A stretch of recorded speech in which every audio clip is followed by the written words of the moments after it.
Don't wait till the battle's over. Don't wait till the struggle ends. Shout now, shout now, right now. Shout now, shout now. Don't wait till you make it. Hey everyone, and welcome to the Phillip Show. I hope your day is going great. I'm grabbing my coffee. It's a rainy day today, so that's all right. So, there's a lot of conversation now about surrounding mental health. Almost like it's a fad. Almost like it's like the new trending topic, and we know that it's not. We know that more awareness means that people are becoming exposed to the idea that it's becoming normalized, that you can seek therapy, that you can seek a coach, that you can seek all of these things. Well, today we're gonna talk to somebody who's gonna kind of open up the conversation. We're gonna ask questions and listen to her perspective today. Carrie Evans, she's an LPCCS LICDC and is a counselor with her own private practice and works for ages 4 and up. She's trained in EMDR, sand play therapy, internal family systems, and addictions and trauma are her specialized areas. Carrie, hi, how are you? Hey, I'm good. Thanks for having me. Yeah. Oh, absolutely. So listen, I'm going to scoot in a little closer and I'm going to ask you these letters. What are all of these letters? You have an LPCCS. What is that? That is 80 grand in student loans. No. Oh. And there you have it.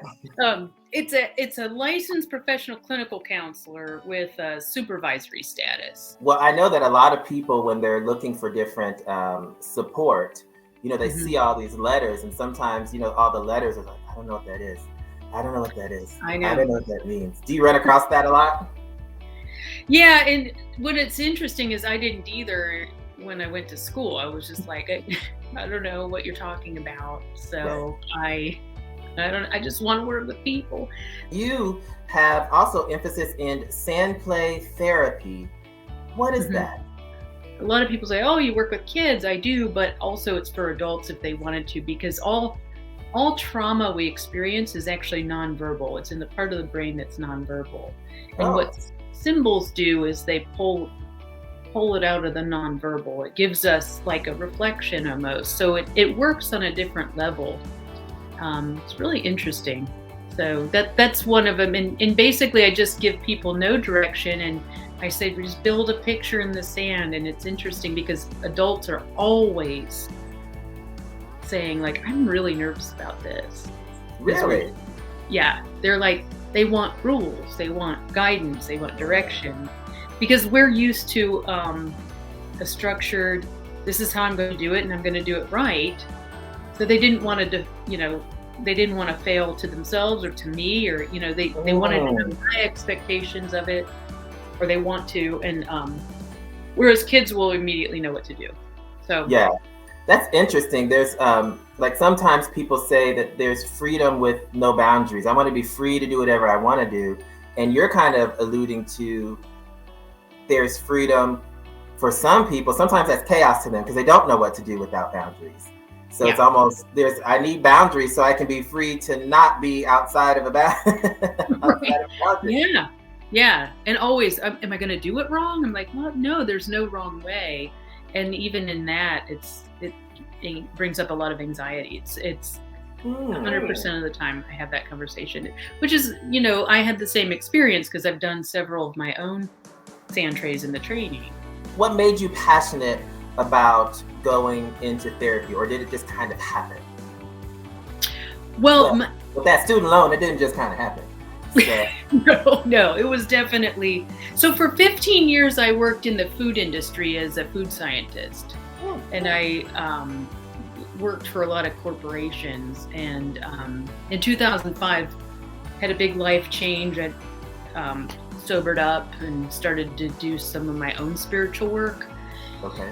And realized that I loved the food science work, but I was just butting up against, like, my value system was buttoned up against the corporations I was working for. And I was just really having a hard time being there. And I was just like, I got to find something else. And I really liked working just one-on-one, talking to girls that were trying to sober up too, and Okay. just felt like that was what I wanted to do. And so I went back to school, and Okay. then almost immediately realized that when I work with addictions, I'm also working with some pretty traumatized people. And so that has taken me a different route in my training, because I always tell people addiction in and of itself is traumatizing. What we put ourselves through under the influence is like, it's like an internal war. And so when you sober up, you've got to make sense of that war and what you just went through. Addiction is like the internal battle that a lot of people don't necessarily understand.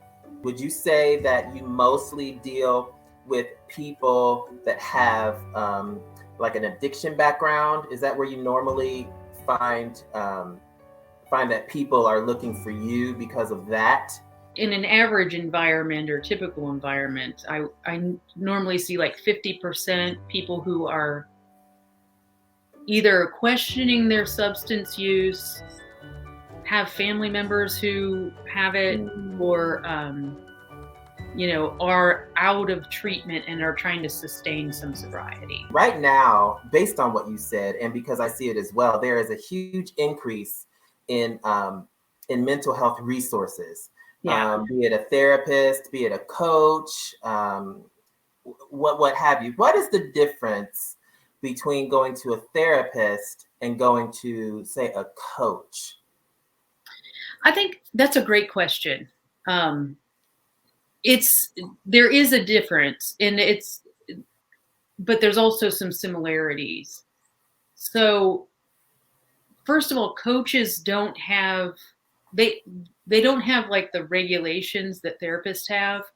Okay. That you don't have to be like a certified coach to coach. Like really anyone can coach. Gotcha.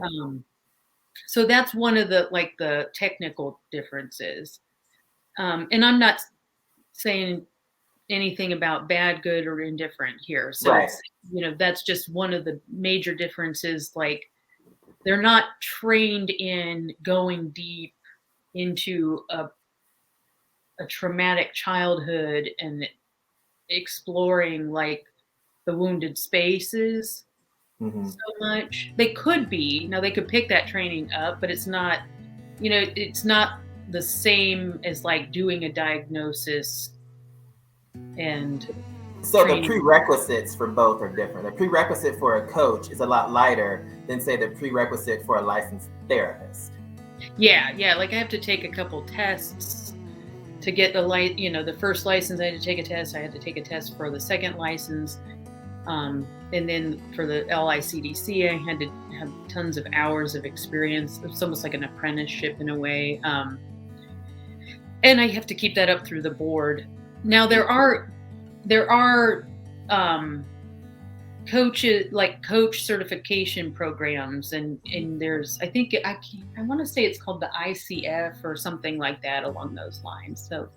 So that's kind of like the technical piece of it. But then the way coaches work with clients, they're more like forward moving goal setting, less symptom reduction setting. So a lot of the goals that I have for people are like symptom reduction of anxiety or symptom, reduction of PTSD, because most of my diagnoses are around the anxiety spectrum and PTSD and substance abuse. So, and you can have like a sober coach as an accountability partner, Sure. but to do like some of the deeper work that it's just not like, that's just not what they do. Like they wouldn't take you back to childhood typically and explore some of the roots there. It's more about moving forward, whereas I connect some dots in childhood and help resolve some trauma. And not to say that during coaching that couldn't happen, but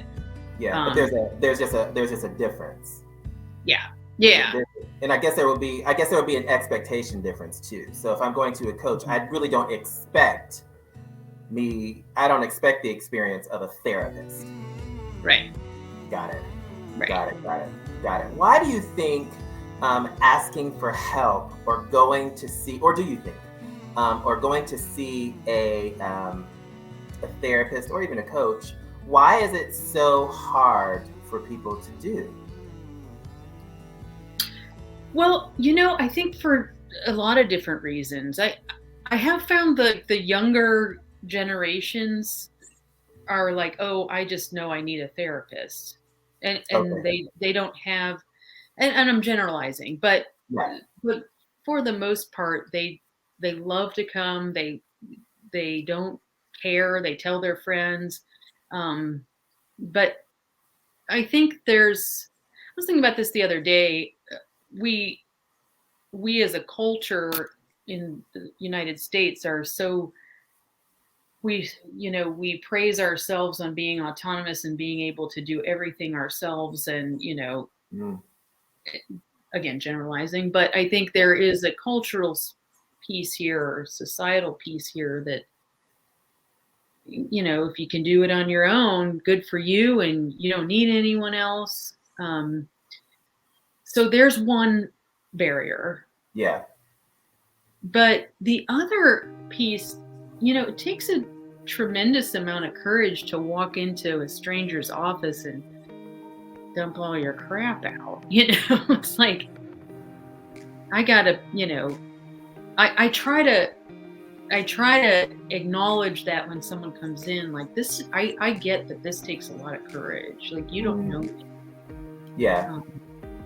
And you don't know that I'm fun and soft and loving. I really try to, right off the bat, be as, just as accepting, and which I really try anyway, but just try to be myself and somewhat transparent, because I want them to know that I'm a human they can trust, but it takes a while.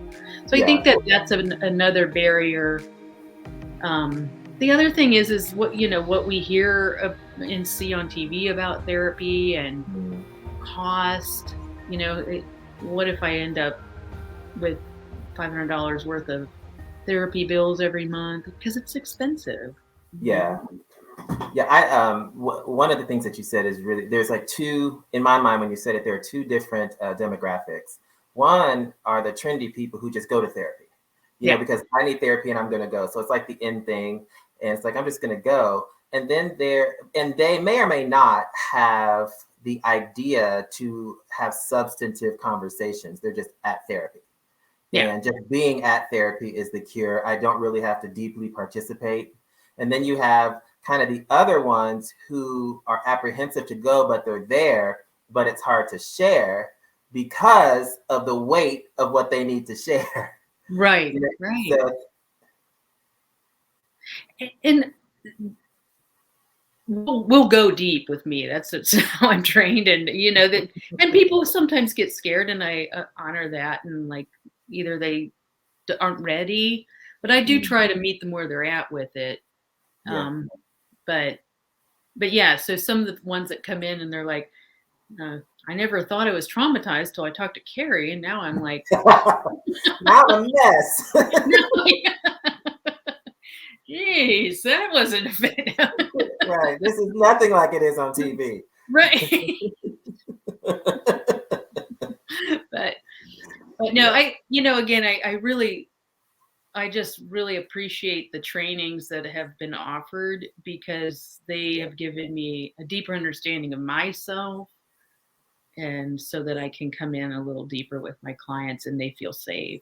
That's my number one thing, is I want people to feel like they can share, and it's not going anywhere, and I'm not judging it. Yeah, it's a safe space. Living in Yellow Springs, it's really easy to think that since we're in a small town with not a lot of people, there's fewer stressors or like issues.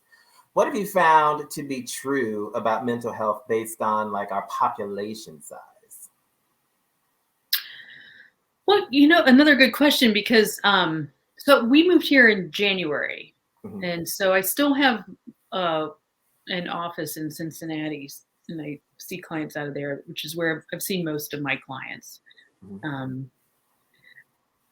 It's I have clients from other like Springfield and Xenia and Troy and stuff like that, and then some from Yellow Springs, and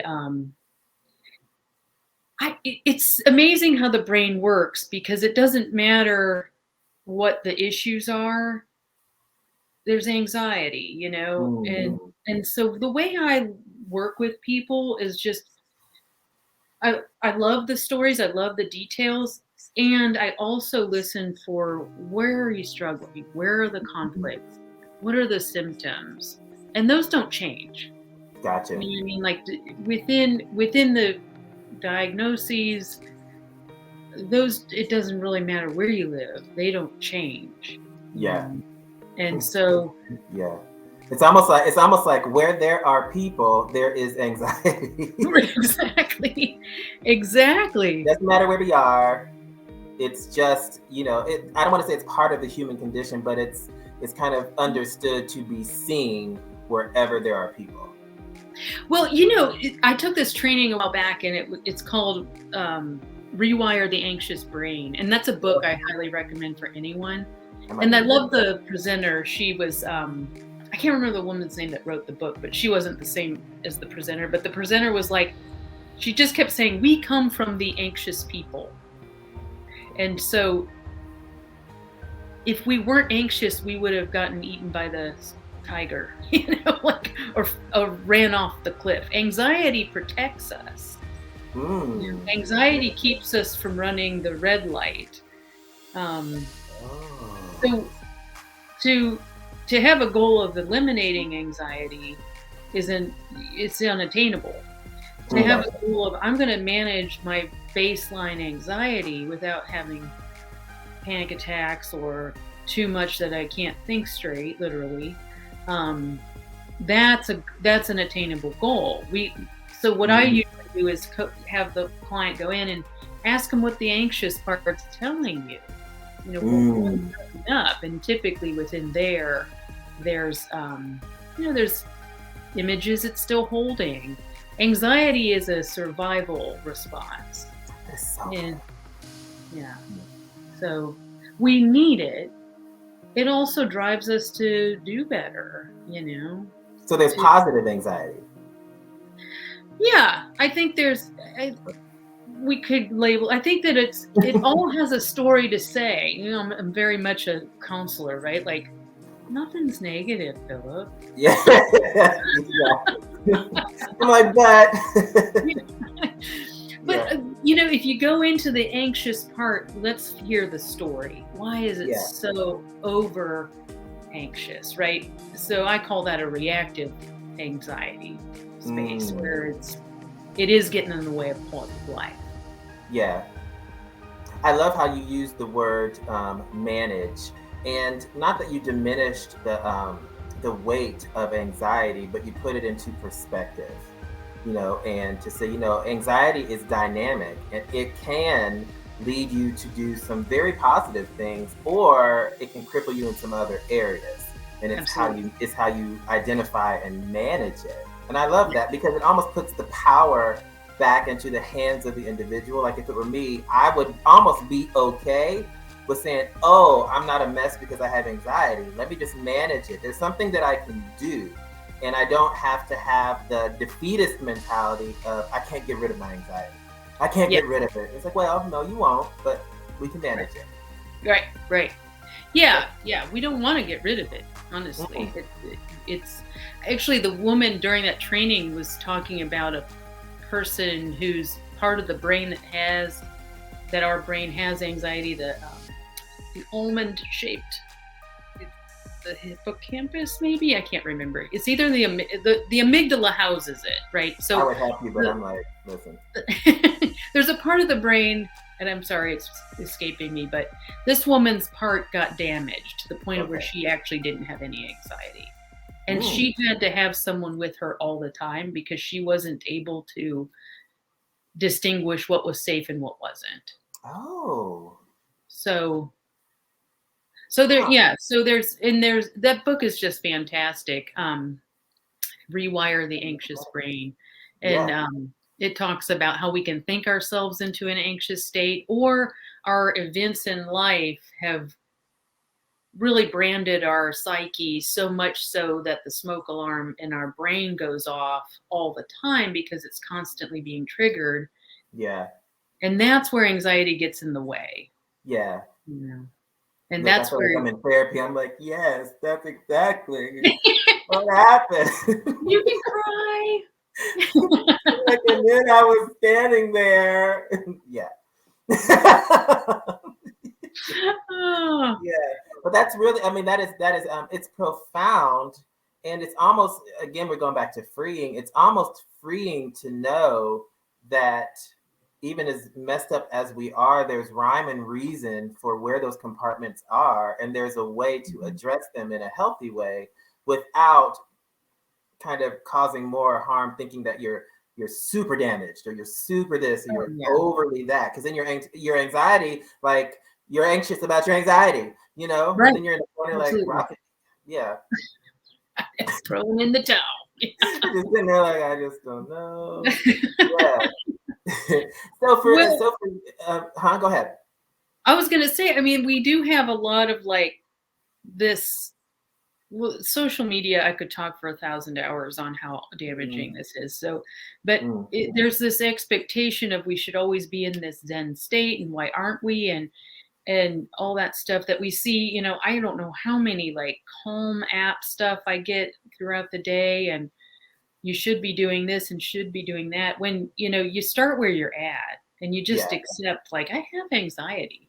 Yeah, those apps make me mad, by the way. They get on my nerves. I'm like, I'm not right there. I'm not there. I know. So then you get the defeatist Yeah. mentality of like, Hmm. I'm never gonna get there. No, no. Yeah. The answer is no. The answer is no. Yeah. Yep. The least anxious person I've ever seen was the Dalai Lama. So we could go that route. Mm, But yeah. So for people who want to kind of, two questions. So if somebody is sitting here and they're thinking, I don't know if I need therapy, or should I reach out, or what kind of therapist do I need? How do they determine that? And how can they connect with you? well, so that is, that's a good question about who. Mhm. So one of the websites that I think is great is Psychology Today. You can filter by your insurance. You can filter by whether you want a male or female, Mm. uh, any specialty. Good Therapy is a platform that you can Okay. go to that has therapist directories. You can also go to your insurance. That Gotcha. that page, and I think a lot of, depending on your insurance, I think you can filter it down to what their specialties are. So I would say I'm a huge like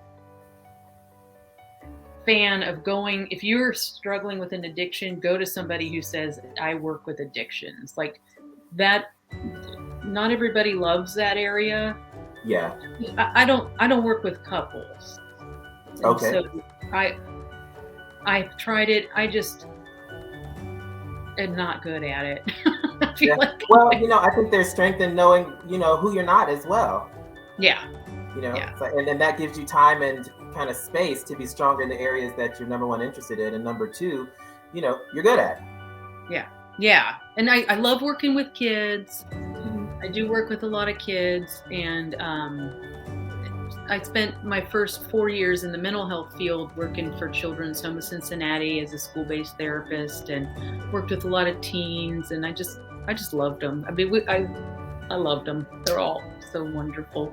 So So for you, if somebody wants to reach out to you, they can go to the website here, Kennedy Heights yeah, Counseling Services.net. yep, that has all my contact info. Now, I will say I'm not taking anyone new from Cincinnati, but well, right now I do have a wait list. I tend to have a revolving wait list. So, but things open up, and certainly, like I said, I encourage people, if they find somebody they connect with, I encourage people to get on their wait list, if they have one, or call them, and just see where they're at. But That's good. Yeah. you can text me or email me. I always try to get back as soon as I can to let people know if I have a wait list, how long approximately it's going to be. Yeah, and then you But could probably give, I would imagine you could give further recommendations as well, because it seems like you have a lot of resources. So, you know, yeah, easier. I do my best. I hate to leave people hanging.